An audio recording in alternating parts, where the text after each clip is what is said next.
Sefo et Mika sont jumeaux, franco-américains, fils de diplomates et font 2,10 m. Dans la famille, ils sont tous grands. Et aujourd'hui, c'est leur dernier jour à Wallis. Les Kilama Malone ont un rituel depuis toujours. Avant chaque début de séjour à l'étranger, ils se ressourcent au Fénoua, chez la famille. Autre rituel, le bénédicité. À 19 ans, les jumeaux ont déjà vécu dans 8 pays. Ils se disent aujourd'hui citoyens du monde, mais Wallis est devenu pour eux un repère. J'ai passé une grande partie de ma vie ici, dans le Pacifique, aux Philippines, en Australie, en Malaisie.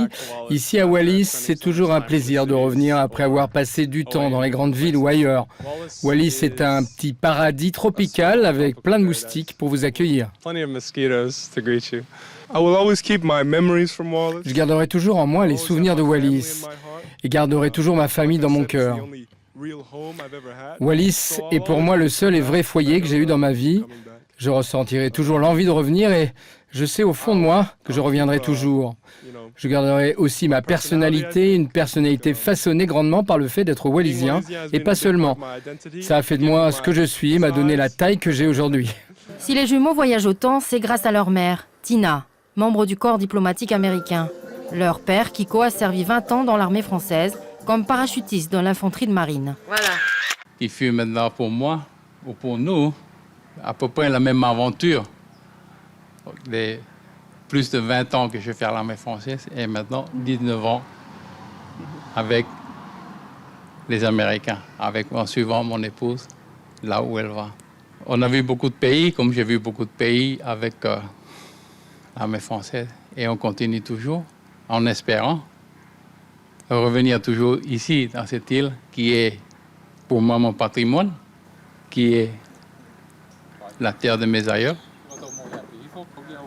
mes parents et toute la famille qui est toujours ici, qui a vécu ici et qui y restera. Je n'aurais jamais cru que j'irais en Afrique pour y rencontrer un homme originaire de Wallis. C'est la plus grande surprise de ma vie, je pense. Ce fut aussi une bénédiction pour moi, car si je n'avais pas été là-bas, je n'aurais pas eu cette belle et grande famille ici à Wallis. Et le côté positif de mener une vie de nomade, c'est que nous venons à Wallis régulièrement, car mon travail me permet de beaucoup voyager et on arrive toujours à venir ici. Alors on s'arrête d'abord à Nouméa, puis Wallis pour voir la famille. Et le côté négatif, c'est que nous sommes très loin de ma famille. Notre famille. Aussi, nous passons beaucoup de temps dans des endroits bizarres. C'était très dur pour nous. Voici Tina, au Rwanda, où elle a rencontré Kiko en 1993.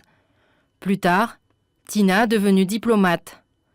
Ici, en famille, en Éthiopie, puis aux Philippines, où Mika le jumeau a rencontré Barack Obama.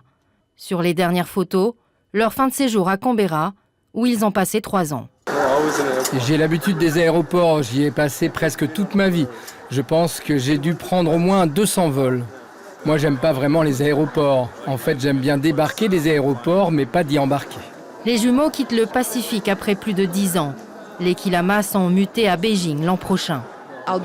J'y serai responsable d'une grosse équipe et nous allons œuvrer pour une meilleure compréhension entre les deux grandes puissances que sont la Chine et les États-Unis.